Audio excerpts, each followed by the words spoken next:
आज आपण ज्यांची प्रवचन सेवा श्रवण करणार आहोत ते हबप प्राध्यापक डॉक्टर श्रीहरी रंगनाथ महाराज पितळे महाराज मेहकर। मी महाराजांना विनंती करतो की आपण व्यासपीठावर स्थानापन्न व्हावं आणि आजची प्रसादाची सेवा श्री रामभाऊ बाळाभाऊ काळबांडे यांची आहे। काळबांडे साहेबांना विनंती आहे यांनी देखील व्यासपीठाकडे यायचंय। तोपर्यंत आपण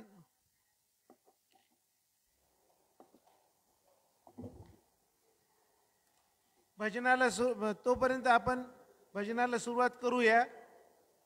राम हरे राम राम राम हरे हरे, हरे कृष्ण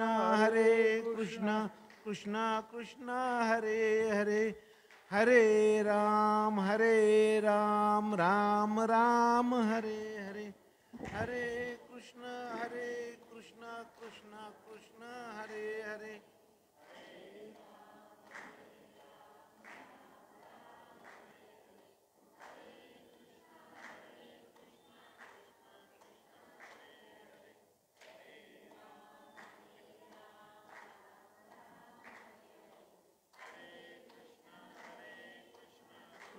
कृष्ण हरे हरे, राम राम हरे हरे, हरे कृष्ण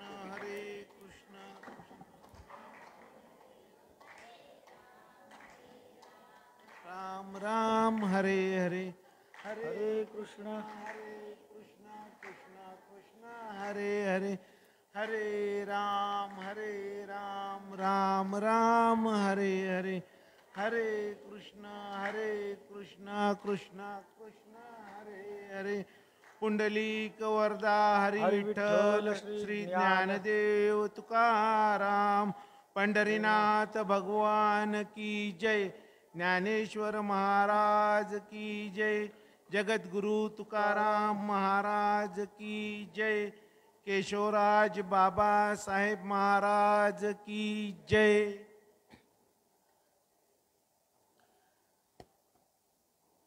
हरि ओम। वर्णानामर्थसंघानां रसानां छन्दसामपि मंगलानां च कर्तारौ वन्दे वाणी विनायकौ। वागीशायस्य वदने लक्ष्मीर्यस्य च वक्षसि, यस्यास्ते हृदये संवित्तं लक्ष्मी नृसिंहमं भजे। कल्याणधाम सानिध्यं नाभिग्राम समाश्रितम्, आनन्द्यस्थित्यात्मानन्दं रङ्गनाथ सरस्वतीं। नृसिंह विठ्ठल ज्ञात्वा आत्मानन्दप्रदायिनं, श्वासानन्दात् भिन्नत्व प्रत्यक् ज्योतिर्विभावये। यशः सिद्धिनिष्ठदातारं भगवत्प्रेम प्रवर्षकं, सर्वसौख्यप्रदायकं श्वासानन्दं प्रणम्यम्।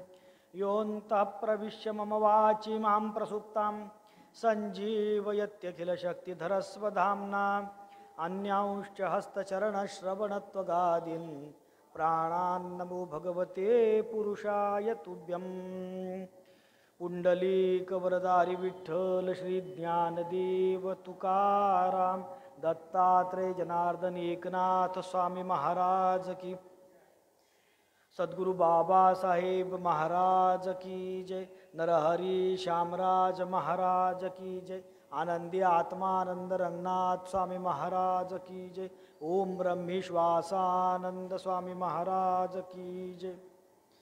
सततं कीर्तयन्तो मां यतन्तश्च दृढव्रताः, नमस्यन्तश्च मां भक्त्या नित्ययुक्ता उपासते।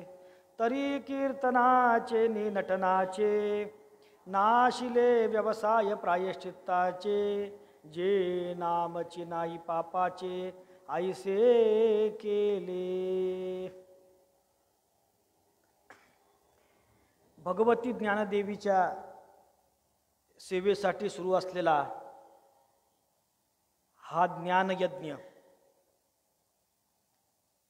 आपल्या परभणी जिल्ह्यातल्या आपल्या या सेलू गावामध्ये गावाचं दैवत असणारे सद्गुरू बाबासाहेब महाराजांचं हे अधिष्ठान, बाबासाहेबांचा हा दरबार आणि बाबासाहेबांच्या सेवेसाठी, ज्ञानदेवीच्या सेवेसाठी अखंड ज्ञानयज्ञ चालवणारं हे बाबासाहेब महाराजांचं संस्थान, विश्वस्त मंडळ, ज्ञानेश्वरी आराधना मंडळ आणि समस्त सेलूवासी. महाराष्ट्रभरात असा उपक्रम पाहायला मिळत नाही की महिनाभर अखंड पारायण ज्ञानेश्वरीचं प्रवचन चालवायचे. पारायणं होतात पण प्रवचन चालवायचे आणि तेवढे प्रवचनकार भेटतात आणि महत्त्वाचं म्हणजे श्रोते सगळे मिळतात. हे सगळं बाबासाहेबांच्या सामर्थ्यानं चालू आहे आणि अधिष्ठान केशवराज.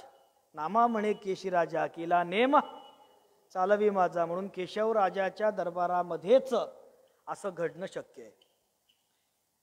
उपस्थित सर्व श्रोते मंडळी, समोर उपस्थित असलेले मंडलिक महाराज, उपस्थित सगळे संत, महिला मंडळ, पुरुष मंडळ, तरुण कार्यकर्ते, सर्वांच्या चरणावर नतमस्तक होऊन सेवेला सुरुवात करू.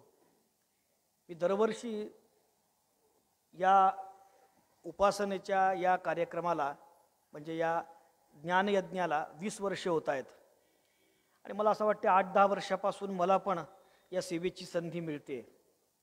ही बाबासाहेबांची इच्छा आहे आणि मी दरवर्षी सांगतो तसं आमची तशी सेवेची मिरासदारी सुद्धा आहे.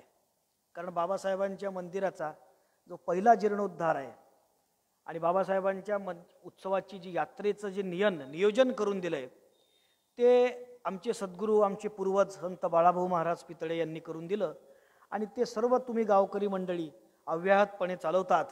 त्यामुळे वर्षातून एकदा का होईना बाबासाहेबांच्या दर्शनाला येण्याचं आणि त्यांच्या चरणावर वाक्पुष्प समर्पित करण्याचं भाग्य तुम्ही मला देता, यासाठी तुम्हाला द्यावे तेवढे धन्यवाद कमी आहे. प्रस्तुत ओवी जी निवडली आहे, जो श्लोक निवडला आहे, हा भगवद्गीतेच्या 9व्या अध्यायातला आहे आणि हा सगळ्यांच्या पाठातला आहे, हा सगळ्यांच्या ओळखीचा आहे आणि सगळ्यांच्या आवडता आहे. ओवी सुद्धा सगळ्यांना माहिती आहे. या ओवीमध्ये फार मोठं सार दडलंय, कारण मुळात 9वा अध्याय हेच सार आहे सगळ्याचं. जो अभिप्राय 6.7 तो एकलाची नवमी, म्हणजे संपूर्ण याचं सार फक्त 9व्या अध्यायामध्ये येतं आणि म्हणून याला नावच दिलंय राजविद्या राजगुह्य. असा योग आहे. योग म्हणजे जोडणे, योग म्हणजे जुळणे आणि हे सगळे योग जुळवतात. अत्यंत मनातलं जे वर्म आहे, गुह्य आहे, गुह्य. गुह्य कोणाजवळ बोलायचं असते? गुह्य अत्यंत जवळच्या माणसाजवळ बोलत असते आणि गुह्य बोलण्याची जागा आहे मित्र. ददाती प्रतिगृह्णाती गुह्यम आख्याती पृच्छती भुंक्ते भोजयते चैव षडविधा प्रीती लक्षणम. अत्यंत प्रेमाचा माणूस जर असेल तर त्याच्याजवळ आतले वर्म आणि रहस्य बोलल्या जात असतात. भगवंताला अर्जुन महाराज अत्यंत जवळचे होते, खूप प्रिय होते, प्रेमाचे होते, इतके जवळचे होते की नातलग होते, परंतु मित्र म्हणून त्यांना वागणूक दिली आणि त्यांना इतकी जवळीक केली की त्यांच्याजवळ आपले सगळे रहस्य आणि वर्म सांगितले. त्यामुळे हे जे श्लोक जेव्हा येतो महाराज भगवंताच्या मुखातून, तेव्हा तो एक रहस्य सांगणार आहे. आपल्या जीवनामध्ये आपण लहानपणापासून 2 शब्द ऐकत आलो. एक आहे मूर्ख आणि दुसरा आहे हुशार. लहानपणापासून ऐकत आलो का? आपल्याला लहानपणापासून शिकवलं गेलं की हा तू मूर्ख आहे किंवा तू हुशार आहे. हुशार म्हटलं की आपल्याला अर्थ कळत नव्हते शब्दाचे, पण असं वाटायचं हुशार म्हटलं म्हणजे काहीतरी वेगळं आहे. आईनं एकदा हुशार म्हटलं की कॉलर टाईट व्हायची, कामं करायचो, आपण उत्साहात राहायचो. आणि मूर्ख म्हटलं की वाईट वाटायचं, अर्थ त्याचे कळाले नाहीत. नेमकं मूर्ख म्हणायचं कोणाला? मूर्खाची व्याख्या काय, मूर्खाची लक्षणं काय आहेत? तुम्हाला जर विचारलं तुम्ही म्हणाल हा काय तुमच्या समोर बसलेला. पण मूर्ख कोणाला म्हणायचंय याच्याबद्दल जेव्हा विचार सुरू केला तेव्हा एक सुभाषित असं सापडलं की 5 गोष्टी ज्याच्याकडे त्याला मूर्ख म्हणायचं. मूर्खस्य पंचचिन्हानी. कोणते कोणते आहेत? गर्वो दुर्वचनं तथा. जो गर्वात असतो, जो दुर्वचन म्हणजे कटू बोलतो, खौट बोलतो, तो. क्रोधी. दृढवादरता. जो सतत वाद घालत असतो. आणि परवाक्येष्व अनादरहा. जो दुसऱ्याच्या विचारांचा, दुसऱ्याच्या मताचा, दुसऱ्याच्या शब्दाचा अनादर करतो, यांना. पण आता खोलात जर गेलं तर नेमकं हे कसं बसवायचं? गर्विष्ठ प्रत्येकाला मी सोडून बाकी सगळे गर्विष्ठ आहे असं वाटतं. कोण कबूल करतंय मी गर्वात आहे म्हणून? त्यामुळे गर्वाचं लक्षण कोणाला लावायचंय? मी क्रोध करतो, कोण कबूल करतं? करणाराही कबूल करत नाही. त्यामुळे क्रोध या 5 लक्षणाचा संबंध असा येतो की हे लक्षण सापेक्ष आहे. तो प्रत्येक म्हणतो मी सोडून बाकी सगळे, अशी प्रत्येकाची अडचण होते. मग नेमकं मूर्ख कोणाला म्हणायचं? साधारणतः विचारामधून 3 गोष्टी पुढे आल्या की 3 गोष्टी जर असतील त्याला मूर्ख म्हणता येते. पहिला मुद्दा असा आला की ज्याला लाभ हानी कळत नाही, फायदा आणि तोटा ज्याला कळत नाही त्याला मूर्ख म्हणावं. ज्याला परिणाम कळत नाही, आपल्या कृतीचा, आपल्या बोलण्याचा, आपल्या वागण्याचा परिणाम कळत नाही, आणि ज्याला आपले आणि परके कळत नाहीत त्याला मूर्ख म्हणायचं. कसं? पहिला मुद्दा असा गेला की ज्याला लाभ आणि हानी कळत नाही. नेमकं कशाला लाभ म्हणायचंय? म्हणजे लहान मुलासमोर आजोबांनी 10 एकराचं बक्षीसपत्र ठेवलं आणि 10-5 चॉकलेटच्या कॅडबरीचे चॉकलेट कॅडबरी वगैरे ठेवली. त्याला कशात लाभ आहे कशात तोटा आहे कळत नाही म्हणून तो चॉकलेट उचलणार. त्याला हे कळणार नाही की या 10 एकरातली 1 एकर विकली तर चॉकलेटची कंपनीच बनवता येते. पण त्याला कळत नाही. म्हणजे एक माणूस आयुष्यात पहिल्यांदा मुंबईला गेला. तिथे त्याला त्या उंच उंच इमारती दिसल्या. 20 मजले, 40 मजले, 60 मजले, 100 मजले. आश्चर्यचकित झाला. खाली वर पाहू लागला, मागे उंच पाहू लागला तर वरून टोपी पडली. मग तो लागला मोजायला, हे मजले किती दिसतात. 1 2 3 4 10 20 30 40 पर्यंत पोचला आणि बरेच मजले मोजायचे राहिले होते. आणि तो 40 मजले असे बोटल वर करून करून मोजत होता. हे सगळं तिच्या परिसरात फिरणारा एका मवाल्यानं, गुंडानं पाहिलं. तो जवळ आला. काय करतो? हा घाबरला. याला माहित होतं मुंबईत गुंड आहेत. हा म्हणे काही नाही साहेब, काही नाही. बंगले मोजतो का?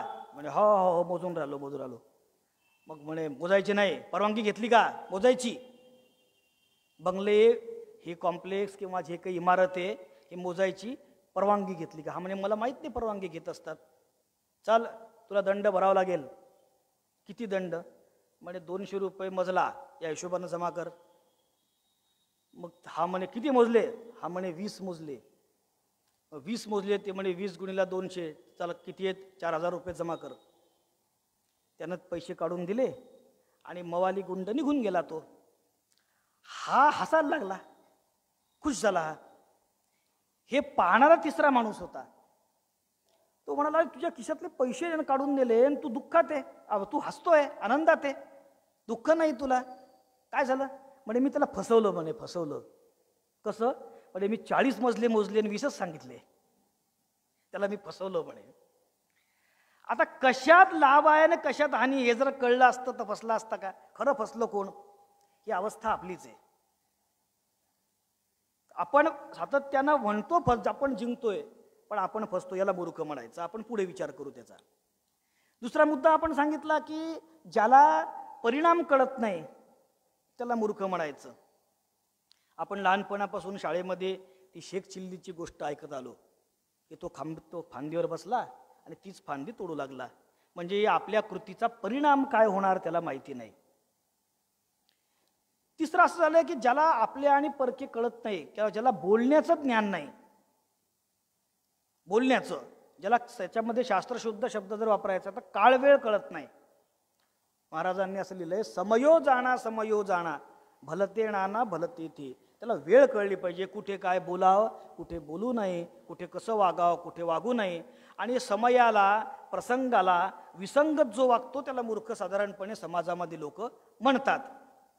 म्हणजे उदाहरण द्यायचं, एका माणसाला सावकाराशी त्यांनी फोनवर बोलणी केली की मला पैसे द्या. सावकार म्हणाला ठीक आहे, पाठवून द्या, कोणाला तरी पैसे देऊन टाकतो. त्यानं मोठ्या मुलाला पाठवलं. 2 मुलं. मोठा मुलगा म्हणे जाय सावकाराकडे जाय आणि पैसे घेऊन ये. हा सावकाराच्या घरात गेला. सावकाराचं घर असं जुनं वाडा होता, माळवदाचं घर, ती जुना जिना, तो पहिले शिडीसारखा राहायचा, तो याचा लाकडाचा, त्याच्यावरून वर चढायचं, उडी मारून वर चढावं लागत होतं. असं तो माडीमध्ये सावकार बसला, धष्टपुष्ट जाडजूड, आणि तो वर बसलेला. आणि हा मुलगा वर गेला. वर गेल्यावर हा लागला हसायला. तो म्हणे सावकार म्हणे पैसे देतो तुला, पण हसला कशाला सांग. हा म्हणे माझ्या मनात असा विचार आला की तुम्ही जर मेले तर तुमचं प्रेत इथून कसं काढायचं खाली. आता सावकार म्हणे अरे पकडा रे म्हणे मूर्ख लेकाचा, धरा याला. त्याला धरलं, कोंडून टाकलं खोलीमध्ये. बराच वेळ झाला तो आला नाही म्हणून दुसरा पाठवला. दुसरा पोरगा गेल्यानंतर तो पुन्हा माडीत गेला. त्याला सांगितलं का दादा कुठे. तो म्हणे मूर्ख आहे, त्याला तो असं म्हटला, असं म्हटला मला, म्हणे मेला तर कसं करायचं, इथून खाली कसं न्यायचं, म्हणून त्याला आत टाकलं. म्हणजे खरंच मूर्ख आहे माझा दादा, काहीच कळत नाही त्याला काही समजत नाही. कारण सोपा विषय म्हणे, तुम्ही मेल्यावर खाली कशाला न्यायचं म्हणे, हातपाय तोडायचे आणि खाली न्यायचं. यालाही धरा म्हणून आत टाका. मग शेवटी खूप वेळ झाला, माझा बाप पाहायला आला त्याला. बापानं आल्यानंतर बाप म्हणे काय झालं, त्याला प्रसंग कळला सगळा इतिहास, किंवा याला पहिला असं म्हणला, दुसरं तसं म्हणला. मग हा म्हणे या दोघंही मूर्ख आहेत म्हणे, कशाला हातपाय तोडायचे आणि कशाला खाली न्यायचं, याच बंगल्याला आग लावून द्यायची, लाकडाचं असतं आहे. त्यामुळे त्याला वेळ समजत नाही, काळ समजत नाही, बोलणं वागणं असं ज्याला व्यवहारामध्ये कळत नाही त्याला मूर्ख म्हणतात.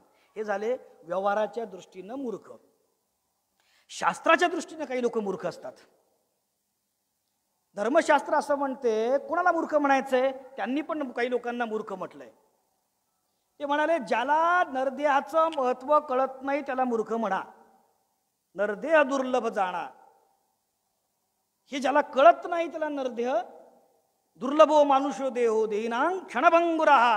हे ज्याला कळत नाही त्याला मूर्ख म्हणा, धर्मशास्त्र सांगतंय. धर्मशास्त्र सांगतंय की ज्याला वेळेचं महत्व, ज्याला आयुष्याचं महत्व नाही, गेलेला प्रत्येक क्षण पुन्हा वापस येणार नाही, गेलेला, आणि आयुष्य क्षणाने वाढू शकणार नाही. आयुष्याच्या साधने सच्चिदानंद पदवी घेणे, हे ज्याला समजत नाही त्याला मूर्ख म्हणा. शास्त्र म्हणते ज्याला नरदेहाचं महत्व नाही तो मूर्ख, ज्याला आयुष्याचं महत्व नाही त्याला मूर्ख. अहो माशीला पाक पाखडण्यासाठी जितका वेळ लागतो तितक्या वेळात मरण येणार आहे. माशी पाक पाखडे तव हे सरे, हे ज्याला कळत नाही त्याला मूर्ख म्हणा. म्हणजे व्यवहाराच्या दृष्टीनं 3 लक्षणं आणि सुभाषितकाराचे 5 लक्षणं लावायचे, त्याला व्यवहारात मूर्ख म्हणायचंय. शास्त्र म्हणते ज्याला वेळ कळत नाही त्याला मूर्ख म्हणा, आणि आपले परके कोणीच ज्याला कळत नाही त्यालाही मूर्ख म्हणा, असं शास्त्र म्हणतं.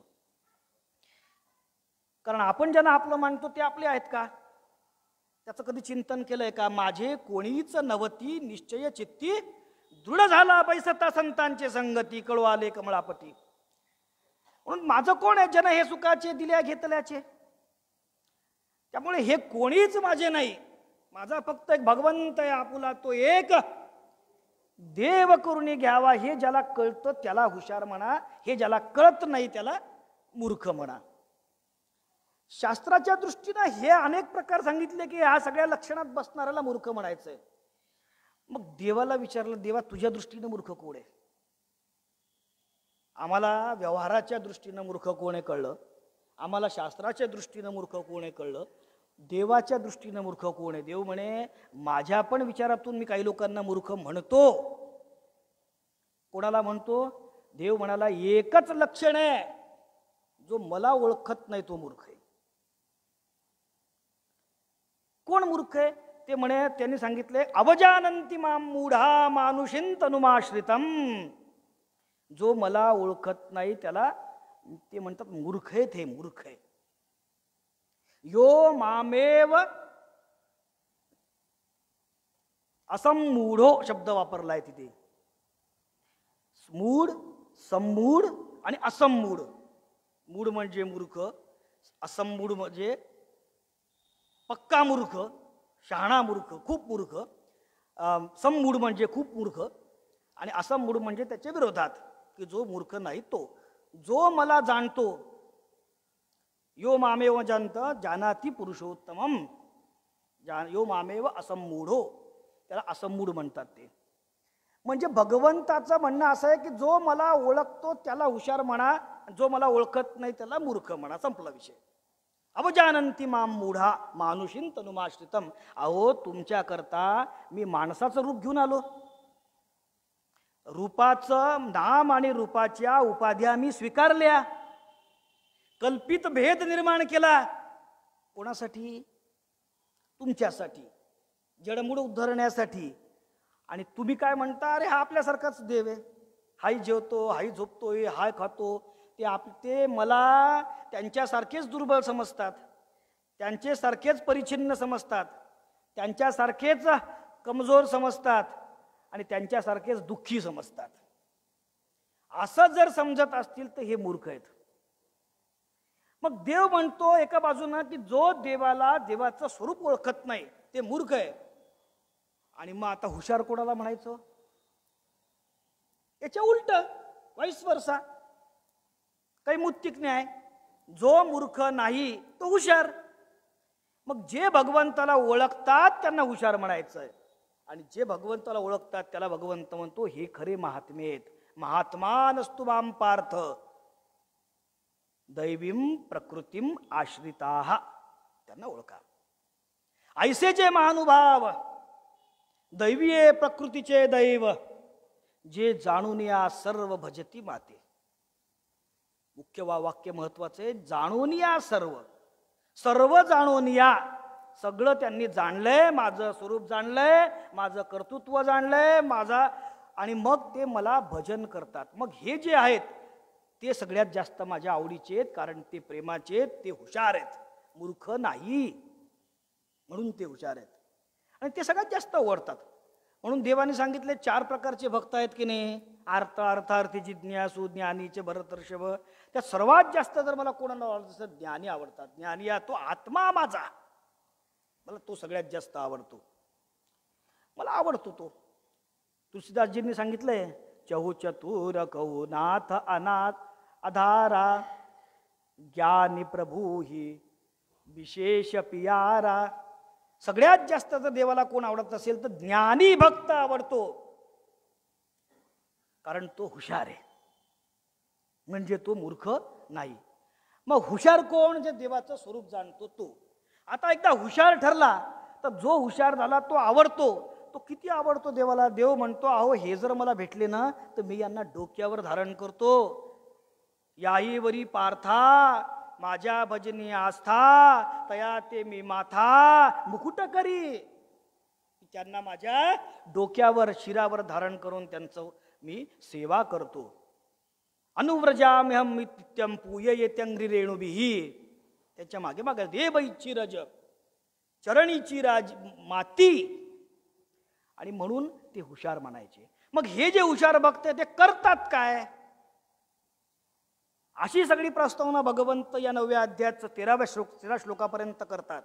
आणि मग 14व्या श्लोकावर येतात. ते म्हणतात की असे जे ज्ञानी भक्त असतात, जे हुशार असतात, जे माझे आवडते प्रिय असतात, ते काय करतात? तर ते माझी उपासना करतात. नित्ययुक्ता उपासते. काय असते उपासना? कर्म हे चित्तशुद्धीसाठी आहेत. यज्ञ कर्म आहे, सत्य बोलणं आहे, वारी आहे, शम दम आहे, यम नियम आहे. हे सगळे कशा करतायत?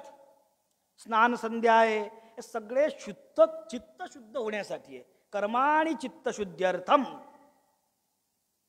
ऐक्याग्रार्थम उपासना. उपासना कशा करताय? तर एकाग्रतेसाठी आहे.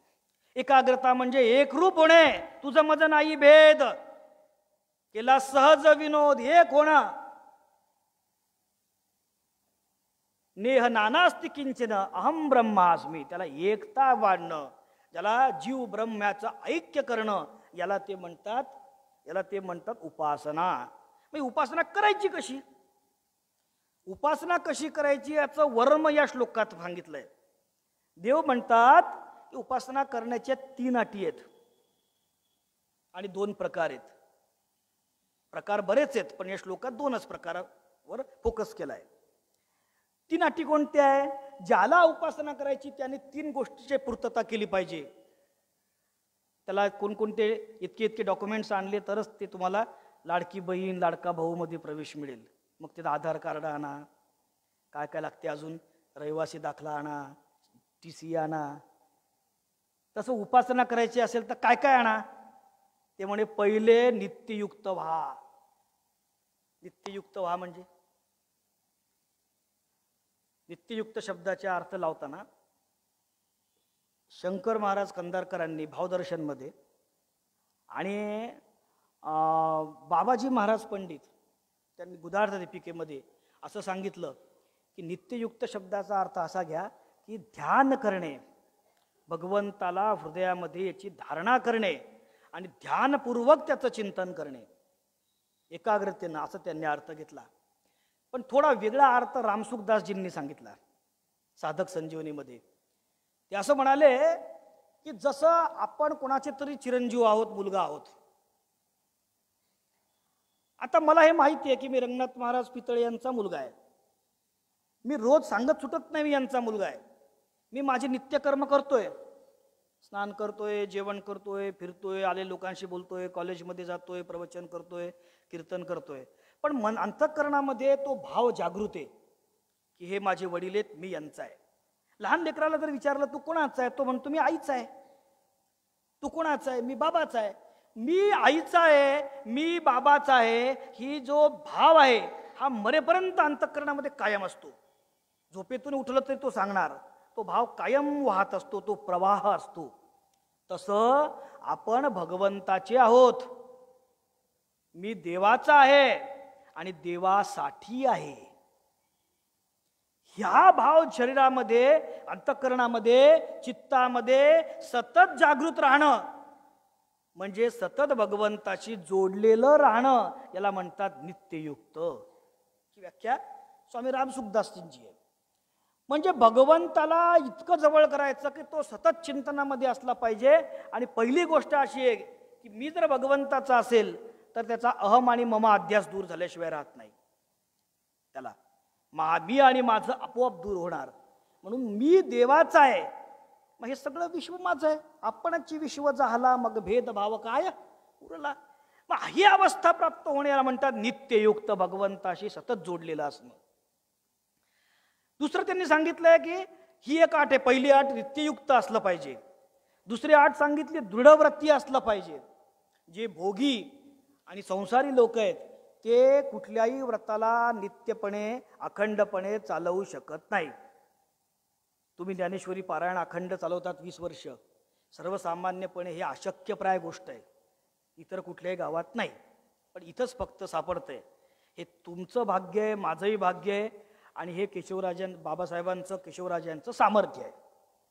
पण दृढपणे चालवणं उपासनेला, दृढ चालवावे दृढव्रता, हा दृढपणा, निश्चय करणं, निश्चयाचे बळ आणि म्हणून निश्चयपूर्वक कर्म करणं याला म्हणतात दृढव्रता. हा आणि तिसरी गोष्ट त्यांनी सांगितली की कुठलं जर तुम्ही एकदा उपासनाला लागत असाल तर ती उपासना सतत केली पाहिजे, प्रयत्नपूर्वक केले पाहिजे. सततम यतंतश्च, यतंत सततम कुर्वन्ती, म्हणजे सतत केलं पाहिजे. तत् म्हणजे विण्याचा तार, तंबोऱ्याचा किंवा विण्याचा तार. तो जो श्रुती व्यक्त करतो, तो स्वर देतो, अखंड स्वर, त्याला तत् म्हणतात. आणि तो जर सातत्यानं येत असेल तर त्याला सतत म्हणायचं. अंतःकरणात भगवंताचं स्मरण कसं असावं तर सतत असावं. सततं कीर्तयन्तो माम. आणि कसं? यतंतो, यतंतो म्हणजे यत्न करणे, प्रयत्न करणे, अभ्यासाचे निबळे, एकागती अंतराळे, व्याघ्र सर्प प्रांजळे केले की विषकी आहारी पडे, समुद्री पायवाट जोडे. म्हणून अभ्यास, सतत प्रयत्न, भगवंताला प्रयत्नपूर्वक चित्तात बसवणं, या 3 अटी पूर्ण केल्याशिवाय त्याला उपासनेचा अधिकार मिळत नाही. त्यामुळे ज्याला उपासना करायची आहे हा जो ज्ञानी भक्त आहे तो उपासना करतो. उपासनेसाठी या 3 अटींची पूर्तता त्यांनी केलेली असते. तो नित्ययुक्त असतो, तो दृढव्रती असतो आणि तो सतत यत्न करतो, प्रयत्न करतो. मग आता या 3 अटींची पूर्तता करून जो उपासना करतो तो उपासना करताना कुठल्या पद्धतीनं करतो? महाराज म्हटले भागवताकडे तुम्ही जर गेले तर ते म्हणतात प्रल्हाद महाराजांनी सांगितलेले भागवतामध्ये की 10 पद्धतीनं उपासना केल्या पाहिजे असं तंग अर्चनम वंदनम विष्णू स्मरणम पादसेवनम वगैरे. तू शबरी नाही तेच सांगितलंय. प्रथम भक्ती संतन करी संगा, दुजी भक्ती करी हरिप्रसंगा. त्यामध्ये कीर्तन भक्ती आहे, कीर्तयंतो, आणि दुसरा आहे नमस्यंतश्च वंदन भक्ती, नमस्कार भक्ती. पण आजच्या वेळेत फक्त आपण कीर्तयंतोवरच फोकस करू शकतो आपल्या वेळेच्या मर्यादेमध्ये. देव म्हणतात की जे हुशार आहेत, जे ज्ञानी भक्त आहेत ते माझी उपासना करतात आणि उपासनेचं माध्यम त्यांचं कोणतं आहे तर कीर्तन करणे. आता कीर्तन काय प्रकरण आहे? पटका बांधणे, कंबर बांधणे, धोत्र नेसणे आणि मग कीर्तनाला उभं राहणे. मग अर्धा 10-20 मिनटं आयोजकांची स्तुती, मग आईवर 10-20 मिनटं, मग वडिलांवर 10-20 मिनटं, मग सासरा जावई आला पाहिजे त्यात, पुन्हा थोडं 20 मिनटं हसवलं पाहिजे. मग आई, भाकरी, गरिबी हे सांगून 20 मिनटं रडवलं पाहिजे. आणि हे सगळं करून शेवटी मग पुन्हा शिवाजी महाराज, पुन्हा त्यात संभाजी महाराज, आणि हे सगळं करून शेवटी 10-20 मिनटं उरले की त्या 10-20 मिनिटात म्हणायचं वेळेअभावी आता भावार्थ थोडक्यात सांगून आता सेवा आटोपती घेऊ. त्याला म्हणायचं कीर्तन. आता हे त्याचं व्याख्याच ती झाली. आता आपण काय करावं त्याला? आपलं कोण ऐकतंय? पण कीर्तनाला नेमकं म्हणायचं काय? पण कीर्तनाची परंपरा जुनी आहे बरं. आता जरी कीर्तनाची व्याख्या बदलत असल्या, स्वरूप बदलत असलं, तर नाथ महाराजांना मात्र अशी अपेक्षा नाहीये. ते म्हणते ज्याच्यामध्ये भगवंताचं चित्तामध्ये दृढीकरण होईल त्यालाच कीर्तन म्हणायचंय. त्यालाच कीर्तन तुम्ही म्हणा. जेणेकरून मूर्ती ठसावी अंतरी श्रीहरीची, ऐसी कीर्तन मर्यादा आहे संतांच्या घरची. आदरणीय वालुरकर महाराज बसलेत, फडकरी आहेत, फार मोठा अधिकार आहे. माऊलींसमोर कीर्तनाची सेवा आहे, माऊलींसमोर त्यांची दिंडी आहे, माऊलींसमोरचे अधिकार आहे. पण नम्रता आहे आणि सगळ्यात महत्त्वाचं आहे, सगळ्यात त्यांचा जर भर कोणता असेल फडकऱ्यांचा तर तो कशावर आहे? नियमानं परंपरेनं कीर्तन करणं. कीर्तन हे साध्य आहे आपल्याकरता. कीर्तन हे माध्यम आहे पोट भरायचं किंवा मोठेपणा मिळवायचं. पण वालुरकर महाराजांसारख्या फडकऱ्यांचं कीर्तन हे साध्य आहे, साधन नाही. काय साधन आहे? कीर्तनाची परंपरा जुनी आहे. भागवतापासून सुरू मिळते कीर्तन. प्रल्हाद स्थालधारी तर लगती तयाशोद्धव कांस्य धारी, ते सगळं मिळते. इंद्र पखवाज वाजवत होता, प्रल्हाद वाजवत होता, समोर व्यास बसलेले होते, शुकाचार्य बसलेले होते, वगैरे वगैरे वर्णन. परंपरा आली. पण एक सांगतो, कीर्तनाची परंपरा सर्वत्र मान्य आहे. कीर्तन शब्दाला अभिप्रेत अर्थ जो आहे तो नाम संकीर्तन असा आहे. कीर्तन शब्द हा संकीर्तन या अर्थानं आहे, खऱ्या अर्थानं. आणि मग संकीर्तन जर आहे तर ते कसं आहे? सगळ्या प्रांतामध्ये. म्हणजे तुम्ही आसामकडे जर गेले तर आसामकडे महापुरुषीय धर्म आहे, ओडिसामध्ये पण येतो, त्यामध्ये त्यांच्याकडे पण टाळ आहेत, त्यांच्याकडे पण मृदंग आहेत आणि तेही अखंड चिंतन करतात. द्वैत मतामध्ये चैतन्य महाप्रभूंचा संप्रदाय जुना आणि आता इस्कॉन हा त्यांचाच अंश, त्यांचाच अनुयायी, यांच्यामध्ये तर मानलं पाहिजे आपण वारकऱ्यांनी त्यांना. अखंड नामचिंतन आहे, रात्र रात्र भगवंताचं नामस्मरण आहे. हरे कृष्ण कृष्ण कृष्ण हरे हरे. कली संतरणोपनिषदामधला हा श्लोक अखंड ध्यान करतात रात्र रात्र, दिवस दिवस. म्हणजे 24,600 जे श्वास देवानं आपल्याला दिले तितका जप झाल्याशिवाय त्यांना झोपायची परवानगी नाही. आपण आपलं आत्मचिंतन करावं, आपली काय अवस्था आहे. आणि म्हणून त्यांच्यामध्ये सुद्धा ते कीर्तन त्याला म्हणतात. सगळ्या प्रांतामध्ये, सगळ्या संप्रदायामध्ये कीर्तन आहे आणि वारकऱ्यांमध्ये पण कीर्तन आहे. कीर्तनाचे मुख्यतः 3 प्रकार पाडलेत. एक आहे घोषात्मक कीर्तन, दुसरं आहे चिंतनात्मक किंवा मननात्मक कीर्तन, आणि तिसरं कीर्तन जे मांडलंय ते आहे प्रबोधनात्मक कीर्तन. पहिलं घोषात्मक आहे. कुठल्या तरी वाद्यांच्या आधाराने, ते वाद्य सत्वगुणी असावे, सत्वगुणी वाद्यांच्या आधाराने भगवंताचं चिंतन करायचंय, गायन करायचंय, लीला गायच्या आहे. हा प्रकार सगळीकडे इस्कॉनमध्ये आहे, उत्तर भारतामध्ये आहे, सगळ्या संप्रदायामध्ये आहे. आणि आपल्याकडे तर आपण मुख्य प्रमाण मानलंय लावणी मृदंग श्रुतिटाळ घोष सेबू ब्रह्मरस आवडूने. तुका म्हणे येते भजन प्रमाण काय थोरपण जाळावी ते. म्हणून भजनाला सर्वाधिक महत्व दिलंय. हे कीर्तन आहे घोषात्मक अखंड चिंतन. त्या गोपिका एकत्र जमायच्या यमुनेच्या काठावर कदंब वृक्षाच्या खाली. आणि मग त्या काय तिथे एकत्र बसल्या की मग धुणं धुत बसायच्या. सासू काय म्हणली, आणि ननंदीचं काय करावं आता, आणि ननंदीनं खूप मोठा हुंडा नेला, आता मोरा मागते, आणि जावयाचं काय, आणि माझे भावजय, हे गुंडे आपल्यासाठी ठेवलेत त्यांनी. गोपिका एकत्र यायच्या आणि काय करायच्या, वर्णन केले त्या तिथे एकत्र येऊन नामचिंतन करायचे. गृहे गृहे गोपवधू कदंबा सर्वे मिलित्वा समवाप्य योगम पुण्यानि नामानि पठन्ति नित्यम गोविंद दामोदर माधवेती. हे घोषात्मक कीर्तन आहे. आणि मग दुसरं कीर्तन कोणतं आहे? दुसरं कीर्तन आहे मननात्मक कीर्तन. याला साधनांची गरज नाही, त्याला सोबत्यांची गरज नाही, उलट त्रास आहे. एकांतीचे काय सांगू सुख.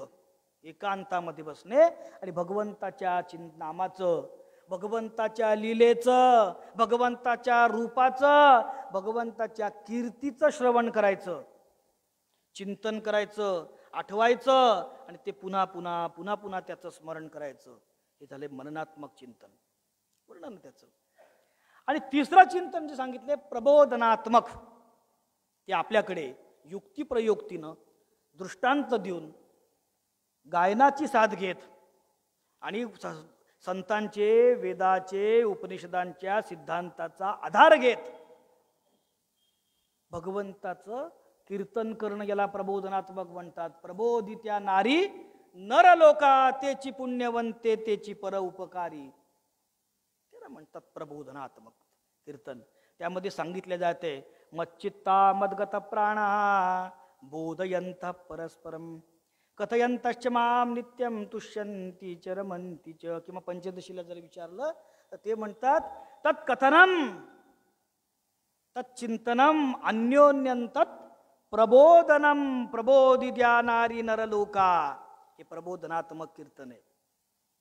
त्यामुळे संप्रदायानं, एकूण वारकरी संप्रदाय, भक्ती संप्रदाय, वैष्णव संप्रदाय या सगळ्यांनी सगळ्या प्रकारचे कीर्तन स्वीकारले. पण कीर्तनामध्ये त्यांना अपेक्षित काय, तर कीर्तन मुख्यतः 3 प्रकारचंच वर्णन त्यात आलं पाहिजे. एक आहे रूपाचं वर्णन, दुसरं आहे लीलेचं वर्णन आणि नामाचं वर्णन आहे. भगवंताचं रूपाचं वर्णन केलं, फार सुंदर होता भगवंत. पांडुरंग कांती दिव्य तेज झळकती, फार सुंदर होता भगवंत. तो इतका सुंदर होता की तो पाहिलिया वेध लावी बैसे जीवी जोडोनी सावळा सुकुमार जायचा कर्दळी गाभा रूप पाहता सुरसू सुंदर पाहता गोपवेशू महिमा पाहता महेशू जणे मस्तकी वंदिला. सुंदर आहे भगवंत.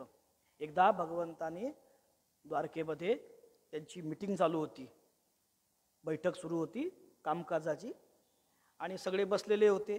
मंत्री होते, आमदार होते, खासदार होते, सभासद होते, आणि सगळेच मीटिंग लंबी चालली. उशीर झाला आणि मीटिंग संपली. आता सगळे निघले. त्या बाहेर पडण्याच्या दरवाजाच्या वर, दाराच्या वर एक आरसा लावलेला होता. देव चालले, जाता जाता सहज आरशाकडे लक्ष गेलं आणि त्यांनी आरशात पाहिलं, त्यांना त्यांचंच रूप दिसलं. क्षणभर ते चमकले आणि ते असं म्हटले, हे रूप एवढं सुंदर आहे की मी जर स्त्री असतो त्याच्याशी लग्न केलं असतं. म्हणजे त्याचं रूप त्याला आवडत होतं. देवाला काय काय आवडते, देवाला जे काय काय आवडते याच्या यादीमध्ये त्यांचं स्वतःचं रूप आवडते. आपली चावडी धरून खेळिया आपा आपणा ते व्याले रे. त्यांनी म्हणून देवाला आपलीच आवडी, आपलं रूप आवडते देवाला. माहितीये, भगवंत लंकेवर चालले होते, सोबत वानर होते आणि सगळ्यांनी मिळून ठरवलं आता लंकेवर आक्रमण करायचं. कसं जायचं? आता समुद्र तर मोठा आहे मध्ये. मग पहिले रीतीप्रमाणे समुद्राकडे एक अर्ज केला. त्या समुद्रानं ओसी पण नाही दिली, त्यानं त्याचा पोचपावती पण नाही दिली. मग पुन्हा विनंती केली, त्यानं ऐकलंच नाही. मग म्हणे आता उपोषण करतो, आता लोकशाही पद्धतीनं उपोषण करतो. म्हणजे उपोषणाला बसले. 3 दिवस देव उपोषणाला बसले. 3 दिवस देवासोबत सगळे वानरं बसले. नल, नील, जांबुवंत, हनुमंत, सुग्रीव आदी करून सगळे बसले. आणि सगळ्यांचं बसल्यानंतर सगळेजण 3 दिवस उपवास केला. समुद्रानं एखादा मंत्री सुद्धा भेटायला नाही पाठवला. संत्र्याचा रस घेऊन एक नेता नाही आला, एक पुढारी नाही आला, एक मंत्री नाही आला. शेवटी कंटाळले. हे वेळेला राग आला. देव म्हणे आता दाखवतो म्हणे याला याची जागा.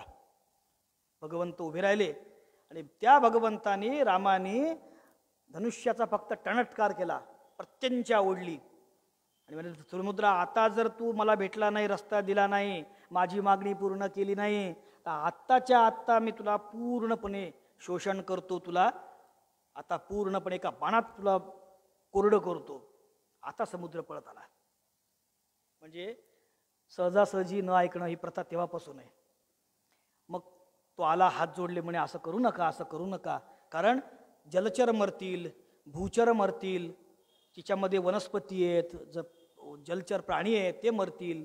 मग मी समुद्रच नाही राहिला तर वाफ कशाची होईल? वाफ नाही तर ढग नाही, ढग नाही तर पाऊस नाही, पाऊस नाही तर भूचर नाही. आता करायचं काय? मग समुद्र म्हणाला आता हिच्यावर इलाज असा आहे की तुमच्याकडे 2 जण आहेत, नल आणि नील, यांना सांगा, यांना इंजिनियर येते, त्यांना पूल बनवता येतो. देवानं मागे पाहिलं, नल नील पाहिले आणि यांना येतं. म्हणे हो, हे तर माझ्यासोबत उपोषणाला बसले ते 3 दिवस. मग यांना विचारलं का रे तुम्हाला पूल बांधता येतो? म्हणे हो. सांगितलं का नाही? तुम्ही विचारलं नाही. जाऊ देवाला, तुझे काय नादी लागतात तुझ्या, कर म्हणे आता पूल. त्यांनी पूल बांधला, पण तो पूल झाला छोटा आणि वानराची संख्या मोठी. आणि सगळ्यांचं म्हणणं असं होतं आम्ही रामाच्या सोबत चालणार, कारण प्रत्येकाला रामाचं रूप पाहायचं होतं. एखाद्या मंत्र्याला, आमदाराला, पंतप्रधानाला, खासदाराला, मंत्र्याला, राष्ट्रपतीला पाहता केव्हा येते? जेव्हा रॅली सुरू असते, मिरवणूक, तेव्हा. खरं अर्थानं ते म्हणे जेव्हा भगवंत चालतील तेव्हा आम्हाला त्यांचं रूप पाहायचं, इतकं सुंदर रूप आहे. प्रत्येक वानर म्हणू लागला मला त्यांच्या बरोबरीत चालायचं म्हणजे मला त्यांचं रूप पाहता येईल. आणि एवढे सगळ्यांना चालायचं, पूल तर इतकुसाच झाला, अरुंद होता. आश्चर्य असं आहे, तुलसीदासजी सांगतात की त्यावेळेस समुद्रातले सगळे प्राणी, मासे असतील, काही काही 20-20 योजन मोठे होते आणि काही त्या 20 योजन माशांना खाणारे इतके मोठे होते. हे सगळे तिथे आले, दाटीवाटीनं उभे राहिले, प्राकृतिक वैरभाव विसरले, हे सगळे बाजूने उभे राहिले आणि त्याचा नवीन पूल तयार झाला, इकडून एक आणि इकडून एक. आणि त्या पुलावर पाय देत देत हे सगळे वानर अयोध्येला गेले, लंकेला गेले. म्हणजे जलचरांना, भूचरांना, वानरांना सगळ्यांना ते रूप आवडतं. त्या रूपाचं वर्णन करणं म्हणजे कीर्तन. त्या भगवंताच्या लीलेचं वर्णन करणं म्हणजे कीर्तन. त्यांचं त्या गोपिका एकत्र जमायच्या आणि त्या भगवंताचं वर्णन करायच्या. विषजलाप्ययात व्याल राक्षसात वर्ष मारुतात वैद्युतानलात वृषमयात मजात विश्वतो भयात वृषभते वयम रक्षिता मुहु. गोपीगीतात वर्णन आहे की त्याचं लीला आठवायची, चरित्र ते उच्चारावे केले देवे गोकुळी. त्याचं चरित्र आठवायचं, लीला आठवायची. काय काय केलंय? गिरी गोवर्धन येडे उचलिला, कालिया महासार्पनाथुने आणिला, जळत वणवाव मुखेची प्राशिला, गिळीता आघासुर चिरोनी सांडिला. त्याचंही कीर्तन चिंतन करायचंय. आणि या दोन्हीपेक्षाही श्रेष्ठ रूपाचं कीर्तन, नाव लीलेचं कीर्तन यापेक्षा मोठं चिंतन एक नामाचं कीर्तन. संत साहित्य जर काढलं तर ते अर्ध्यापेक्षा जास्त, 70-80% अभंग हे सगळे तुम्हाला नामाच्या महात्म्य सांगणारेच आहेत. कारण कलियुगामध्ये दुसरा आधारच नाही. कलियुगी एक हरिगुण गाहा कलौ तत् हरिकीर्तनात. कलियुगी उद्धार हरिच्या नामे. हे सगळे वर्णन आपल्या पाठ आहेत, प्रमाण पाठ आहेत. म्हणून वर्णन कोणते सगळ्यात श्रेष्ठ कोणते? नाम. नाम आणि नामीमध्ये नामीपेक्षा नाम श्रेष्ठ आहे. कलियुगात सगळ्यात महत्वाचं आहे हे नाम. नामावर जास्त वेळ देणार नाही, पण नामाचं कीर्तन सर्वश्रेष्ठ आहे. आणि नामाचं महात्म्य सगळ्यांनी गायलं. ह्या नामाचं जे कीर्तन आहे हे कीर्तन महाराजांना, ज्ञानोबरायांना, माऊलींना अभिप्रेत आहे. म्हणून ते म्हणतात कीर्तनाचे नि नटनाचे. अशा भगवंताचं नामस्मरण जो करतो तो त्याचं काय प्रभाव आहे सांगू. नटनाचे म्हणजे प्रभावानं. त्याचा काय प्रभाव आहे? प्रभाव कशाला म्हणतात माहिती का? जुन्या काळात नाटकं व्हायची. नाटकं, एक कीचक वध नावाचं नाटक होतं. आणि तो कीचक त्या द्रौपदीला म्हणजे सैरंध्री द्रौपदीला मारुत असं सगळं रंगवलेलं होतं. समोर बसलेल्या श्रोत्यांमध्ये केवढी एकरूपता आली की काही श्रोते उठले आणि स्टेजवर गेले. हे विसरले हे नाटक आहे म्हणून. ते उठले, स्टेजवर गेले, त्या कीचकाचं पात्र करणाऱ्या कलाकाराला धरलं आणि मनसोक्त बदडलं. बदडून त्याला बाजूला केलं. आणि मग त्यानं तक्रार केली डायरेक्टरकडे की लोकांनी मला मारलं. अरे म्हणे मारलं नाही, तुला सर्टिफिकेट दिला, पुरस्कार आहे हा. की लोक विसरले तू हे नाटक आहे, तू कलाकार आहे. लोकांना तू नाटक इतकं छान वटवलं की लोकांना असं वाटलं की इतका प्रभाव निर्माण झाला की तूच खरा का कीचक वाटला. याला प्रभावाचे, कीर्तनाचे, नटनाचे म्हणजे प्रभावानं. काय प्रभाव आहे कीर्तनाचा माहितीये? काय प्रभाव आहे? एक मनाचं वाक्य सांगतो. कीर्तनाचे नि नटनाचे त्याचा प्रभाव सांगतो. कीर्तनाचे नि देवनाचे. नामदेव कीर्तन करी पुढे देव नाचे पांडुरंग. हे कीर्तनाचा प्रभाव आहे.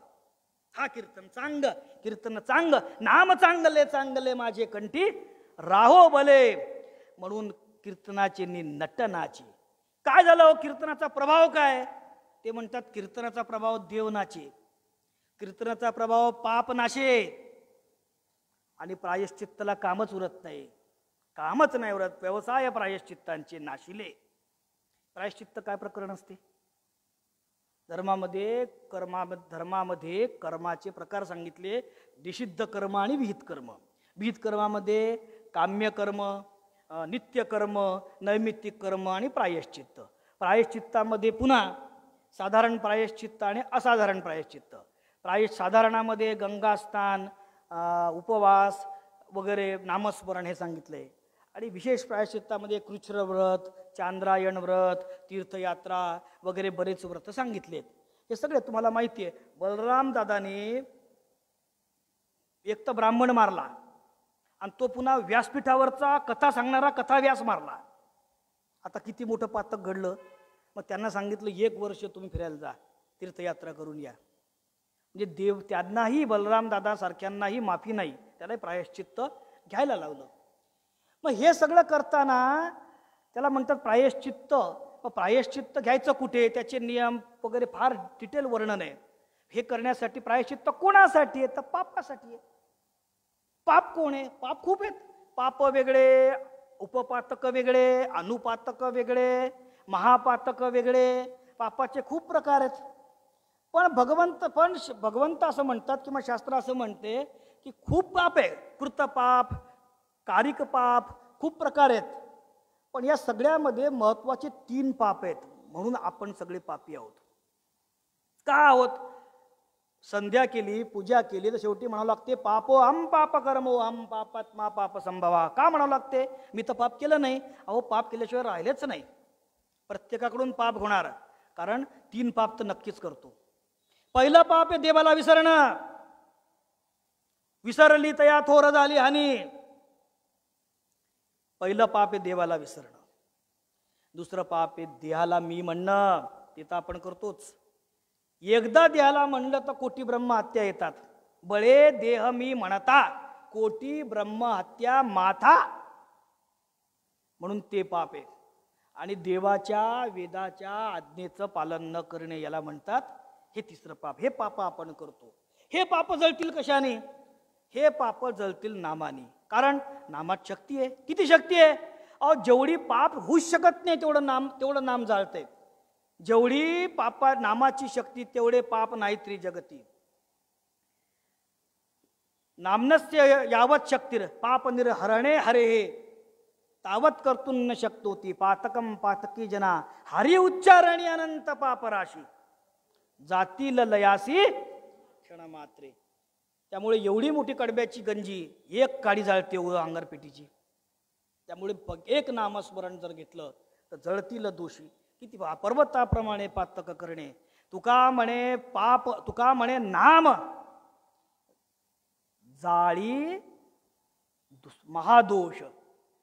जिथे असे घोष कीर्तनाचा, जिथे कीर्तन घोष निर्लज्ज करती हरीचे दास वगैरे खूप वर्णन आहे.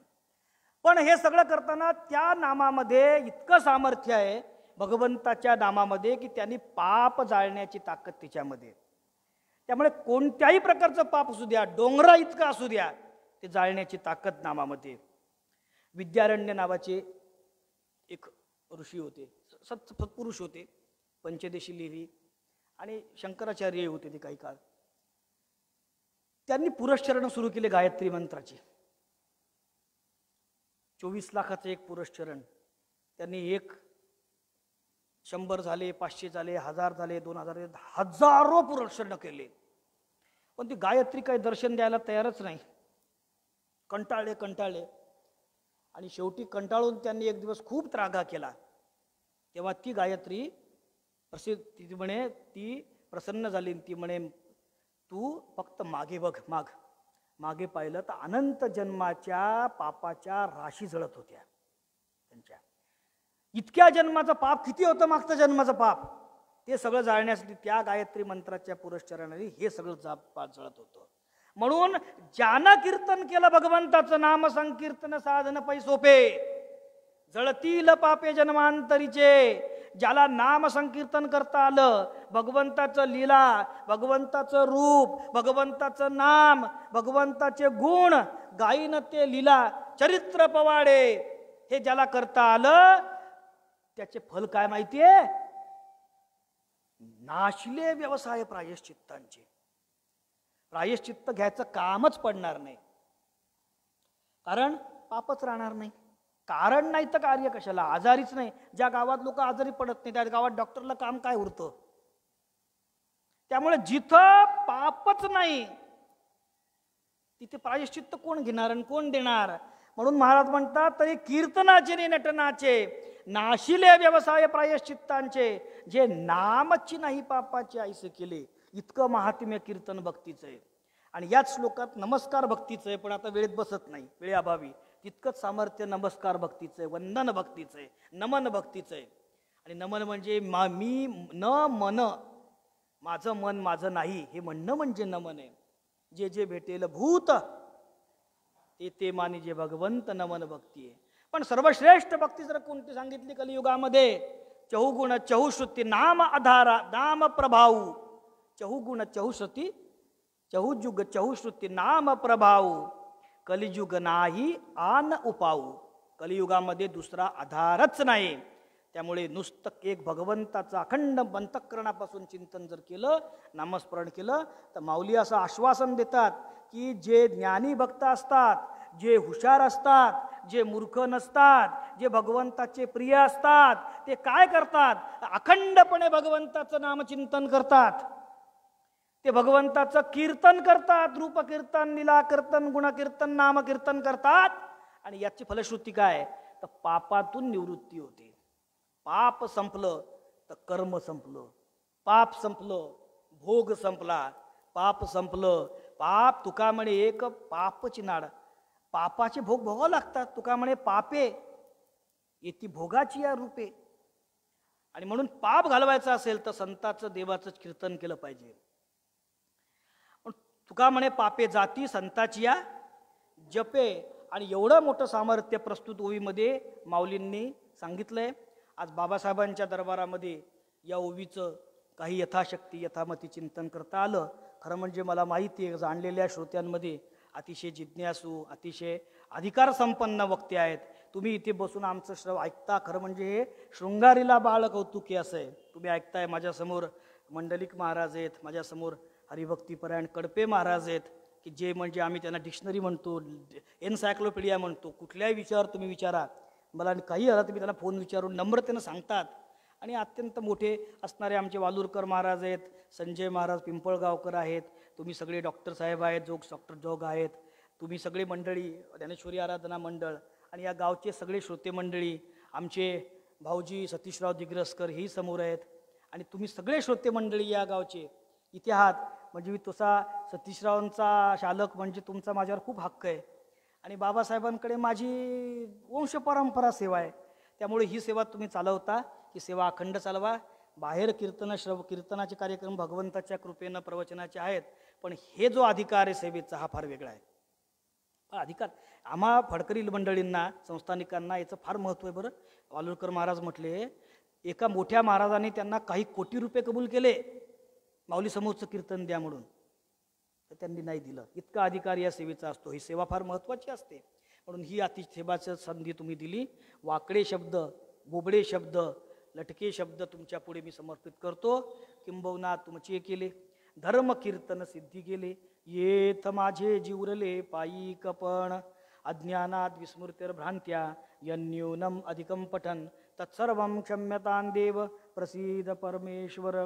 सततं कीर्तयन्तो मां यतन्तश्च दृढव्रताः, नमस्यन्तश्च मां भक्त्या नित्ययुक्ता उपासते. दक्षरं पदभ्रष्टं मात्राहीनं च यद्भवेत् तत्सर्वं क्षम्यतां देव प्रसीद परमेश्वर. अधिकते सरते न्यूनते पुरते, करोनु ज्ञातुमते विनवितासे. पुंडलीक वरदारी विठ्ठल श्री ज्ञानदे बाबासाहेब महाराज की जय. नरहरी श्यामराज महाराज की जय. आनंदी आत्मानंद रंगनाथ स्वामी महाराज की जय. ओम ब्रह्मी श्वासानंद स्वामी महाराज की जय. विठ्ठल विठ्ठल विठ्ठल. आता विश्वात्मके देवे, येणे वाग्यज्ञे तोषावे, तोषोनी मज द्यावे पसाय दान हे. जे खळांची व्यंकटी सांडो, तया सत्कर्मी रती वाढो. भूता परस्परे जडो मैत्र जीवांचे, दुरितांचे तिमिर जाओ. विश्वस्वधर्म सूरे पाहो, जो जे वांछील तो ते लाभो. प्राणी जात वर्षत सकळ मंडळी, ईश्वर निष्ठांची मांडी आळी. अनवर्थ भूमंडळी भेट तू तया भूता. चला कल्पतरूंचे आरव, चेतना चिंतामणीचे गाव. बोलती जे अर्णव पियुषांचे, चंद्रमे जे अलांछन. मार्तंड जे तापहीन, सोयरे हो तू. किंबहुना सर्वसुखी, पूर्ण हो तिनी लोकी. भजी जो आदिपुरखी अखंडित, आणि ग्रंथोपजीविये विशेषे लोकीये. दृष्टादृष्ट विजयी हो आवेजी, येथ मने श्री विश्वेश्वरा हो. आहोईल दान पसाहो, येणे वरे ज्ञान देव सुखिया झाला. येणे वरे ज्ञान देव सुखिया झाला. येणे वरे ज्ञान देव सुखिया झाला. पुंडलिक वरदा हरी विठ्ठल श्री ज्ञानदेव तुकाराम. पंढरीनाथ भगवान की जय. ज्ञानेश्वर महाराज की जय. जगद्गुरु तुकाराम महाराज की जय. केशवराज बाबासाहेब महाराज की जय. भारत माता की जय. भाविक भक्त हो, आज आपण ज्यांची प्रवचन सेवा श्रवण केली ते प्राध्यापक डॉक्टर श्रीहरी रंगनाथ महाराज पितळे. पितळे महाराज हे मेहकरला एका ज्येष्ठ महाविद्यालयात प्राध्यापक म्हणून आहेत. वारकरी संप्रदायाची परंपरा त्यांच्या घरी पहिल्यापासून आहे.